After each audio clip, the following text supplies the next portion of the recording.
All right, hello everybody. Today we are on day number 2 of Unit 5, which is period and frequency changes. All right, so what we're going to do first is we're going to define what is a period, what is the frequency. We're going to practice finding each of these, just given an equation, can you find them? And then we're going to do a couple graphing examples. Here we go. Okay. So here's that transformation equation that we did in our last video. All right, so we have our sine and our cosine. So today we are going to be looking at the b values. Okay, the b value is our frequency. Okay, so frequency, this is the b value. All right, and just like we said in the last video, this is how many complete cycles happen between 0 and 2 pi. All right, so this is how many full, it's called rotations, but we'll call them waves. How many full waves happen between 0 and 2 pi, or 360 if we're in degrees. All right. The period, which is very similar to frequency, all right, they're related to each other. We're going to talk about how they're related in a second. The period is how long it takes to do one full wave. All right, so how long it takes to do one full wave, right? Whether it's sine or cosine. Now, standard period is 1. So standard frequency and standard period. So standard equals 1, standard, right, with no transformations equals 2 pi or 360. All right. Now, when we have the change in our equation of the frequency, so when the b value changes, that is also going to change our period, all right? Because if you think about it, if, say, that number became a 2, so if the frequency was a 2, so we have sine of 2x, all right, that means that instead of just completing one full wave between 0 and 2 pi, we're completing 2 full waves between 0 and 2 pi, which then means our period was cut in half, right? Because that means if we're completing 2 full cycles in the same time it took us to originally complete 1, that means we're taking our period and we're halving it, we're dividing it by 2.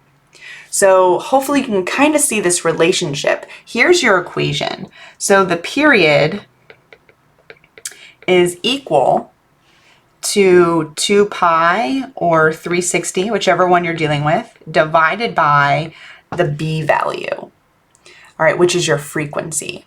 Okay, so you aren't given the period in your equation, you're given the frequency. All right, so the frequency is the b value. Right? So this right here, this is our frequency. Okay? But we can easily find the period by taking the 2 pi or 360, whether we're in degrees or radians, and dividing it by that b value. That's going to give us the period of our function. Okay?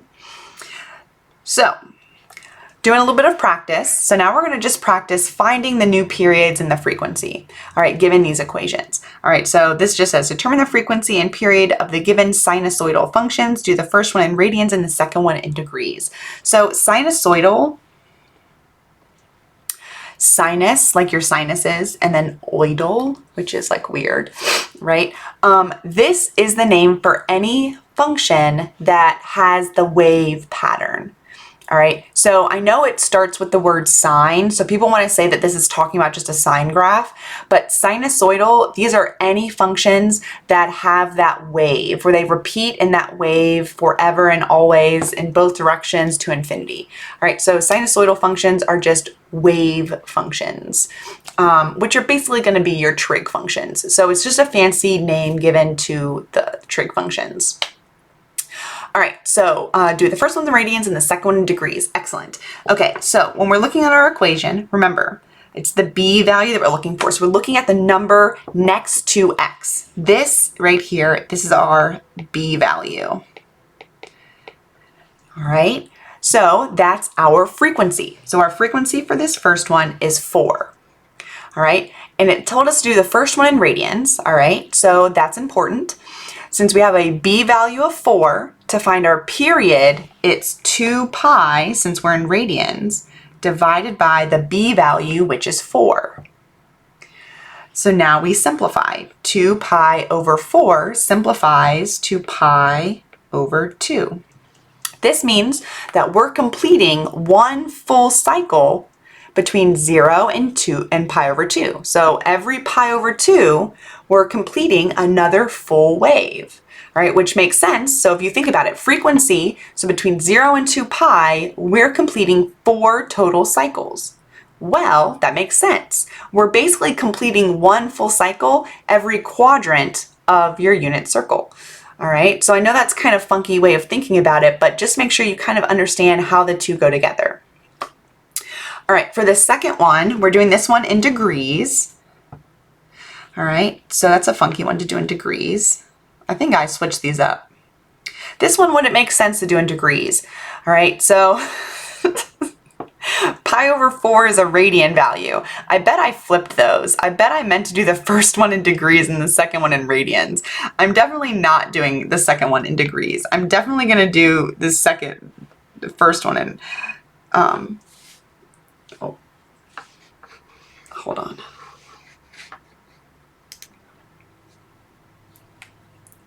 Okay, sorry, I had to step away for a sec. Okay, so I think we are talking about the fact that the second one should not be in degrees. It should definitely be in radians.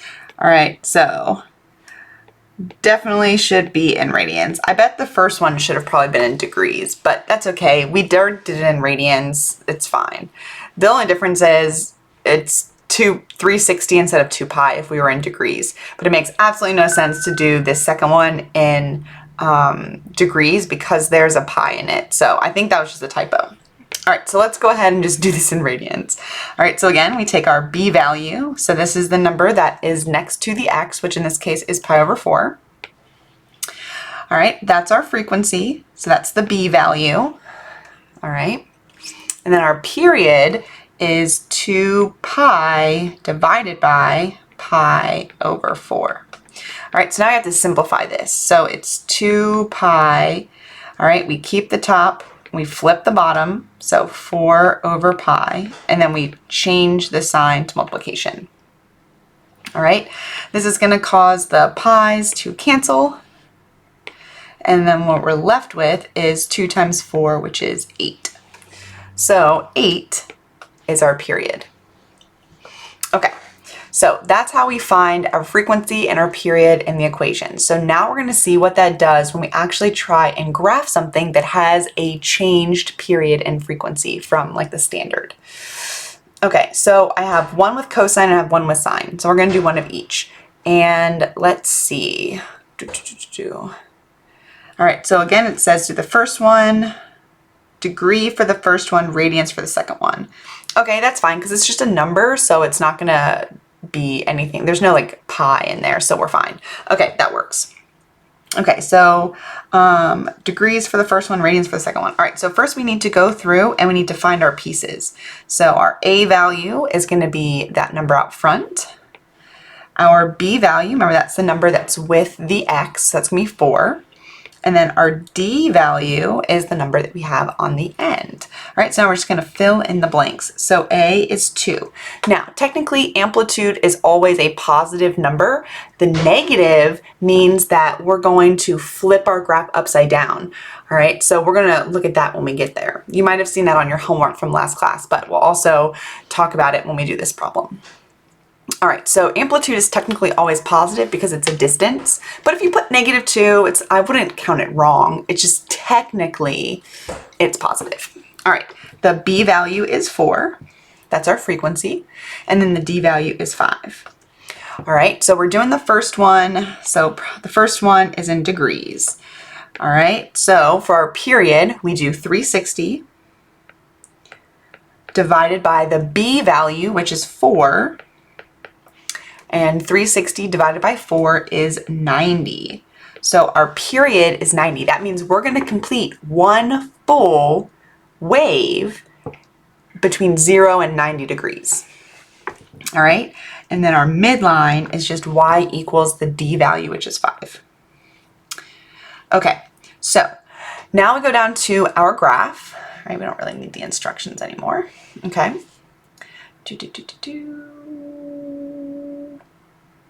Stop. Stop being so weird. There we go. Okay, so we go down to our graph, and I'm going to start by labeling my y-axis. So just like with the one we did on the previous video, I like to keep that line as like my midline. So I'm always going to call this line in the middle my midline. So that is 5. All right, and then I'm going to go up and down by my amplitude. So to get my highest point, I do 5 plus my amplitude, which is 7. To get my lowest point, I do 5 minus my amplitude, which is 3. All right, so those are my y-axis values. Now I have my x-axis values, and this is going to get a little different because we still have the same amount of points, right? But we're going to have different x-axis values because now we're finishing one whole wave between 0 and 90. So we still start at 0, so this is 0, and we know that this is now going to be 90, so that's where we're finishing. All right, well, there are 3 other points that our graph is going to cover. So there's always going to be a total of 5 points. So starting at 0, we have 1, 2, 3, 4, 5. All right. Now, to figure out where these other points are on our x-axis, there's 2 ways you can do this. The first way is to use averaging. All right. So you could say that, so the point right in the middle is exactly in the middle. It's 0 plus 90 divided by 2. Which would be 45. All right, so this would be in the middle, 45, because it's halfway between 0 and 90. Now, this other point, the point between 0 and 45, is exactly between 0 and 45. So you would say 0 plus 45 divided by 2, and you would find that point right there. All right, so whatever that is, right? So calculator, 45 divided by 2. So 22.5 degrees. All right, same thing to find the other point. All right, so we take 45 plus 90 and we divide by 2 and we get 67.5. All right, so that's one technique. So you can do like averaging, right? Or if you think about geometry, like it's midpoint, right? It's your midpoint formula. You add your ends, divide by 2, and it will give you what's in the middle. All right, so that's technique number 1. Technique number 2, since we're moving, so if we start at 0, we're moving 1, 2, 3, 4 times. All right, so there are 4 total things that we're adding past 0.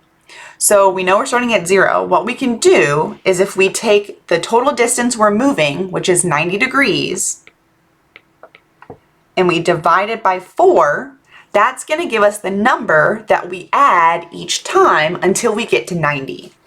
All right, so 90 divided by 4, so that's going to be 22.5. So that means I'm adding 22.5 each time to find the next value.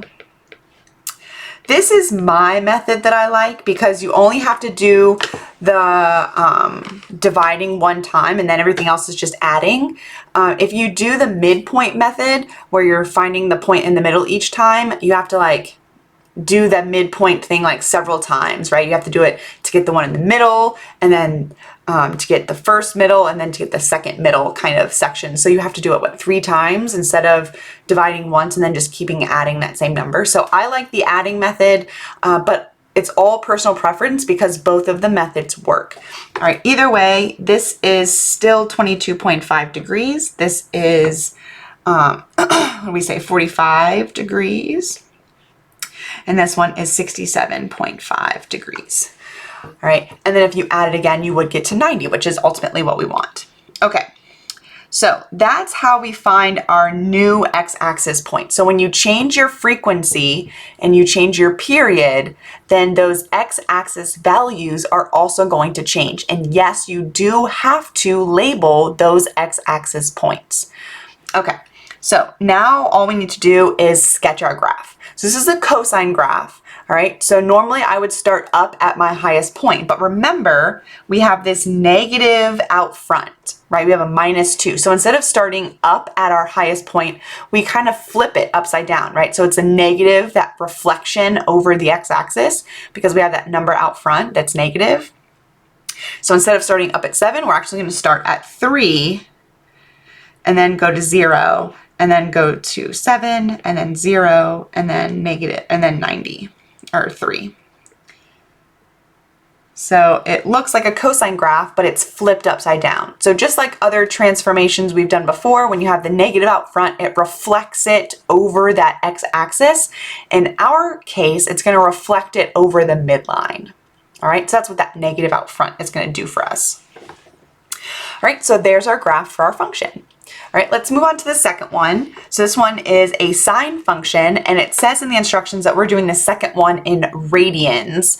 All right, so we got to keep that in mind. So first off, let's find all of our pieces. So we have the 14, which is our a value. We have the x over 3, so that means that's 1/3 is going to be our b value. And then the -2, which is our d value. So let's go ahead and then fill in those blanks. So A, we said was 14. B is 1/3, right? Because we have that 1/3. And then D is -2. All right, so our period. So we're in radians. So it's 2 pi divided by the B value, which is 1/3. All right, so we keep the top, flip the bottom, change the sign. So it's 2 pi flip 3/1 and then times. So that becomes 6 pi. So now our period is 6 pi, which makes sense, right? Because the problem is saying if our frequency is 1/3, that means we only complete 1/3 of a wave between 0 and 2 pi, all right? Which means it's going to take us 6 pi to complete a full wave. All right, so our midline, y equals -2. Okay, so now we're going to go to our graph. Let me just move my head, float this guy over there. Okay, so here we go. We got to set up our x and our y axis. So we have, first things first, we have our midline. So that's at -2. So I'm going to put -2 over here for my midline. And then my highest point and my lowest point. All right, so, oops, that looks, I had kind of spaced. Oh no. No, come here, come here, come here. Okay, sorry, that was a little bit too extreme. There we go. So we went 3 above, so 3 below. All right, so I'm going to take -2. I'm going to add 14 to get to my highest point. So that's going to give me 12. And then I'm going to take -2 and subtract 14 to get my lowest point, which is -16. All right, so I have my y-axis labeled. Now I'm going to go ahead and start labeling my x-axis. So I've got 1, so I have 0 right here. So that's 1, 2, 3, 4, 5. Always a total of 5 points on our, oops, I counted one too many. There we go. Okay, so I'm starting at 0. I'm ending at 6 pi. All right. Now, again, you have the same strategy we had before. To find the other x-axis values, you can do the averaging technique. So you add the ends and divide by 2 to get the point in the middle. Or you can take your period, which is 6 pi, and divide it by 4. And I like that method the best. So 6 pi divided by 4 is going to simplify to 3 pi over 2, or 1.5, right, pi. So I have 0, then this is 3 pi over 2. This is 6 pi over 2, which is 3 pi. This is 9 pi over 2. And the next one would be 12 pi over 2, which does simplify to 6 pi. So those are my x-axis values. All right. Again, you could do the averaging technique, right? 0, 6 pi, so halfway would be 3 pi. And then between 0 and 3 is 1.5, so 3 halves pi. And then between 3 and 6 is 9 halves. So whatever technique you like the best. I like the divide by 4 and add technique. It works easiest for me.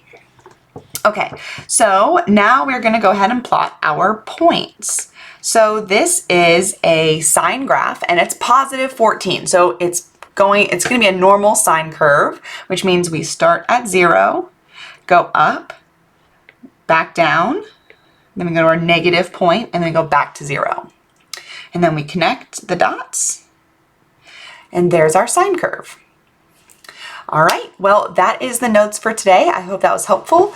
If you have any other questions, please feel free to come by during office hours anytime between 2 and 4. Bye, guys.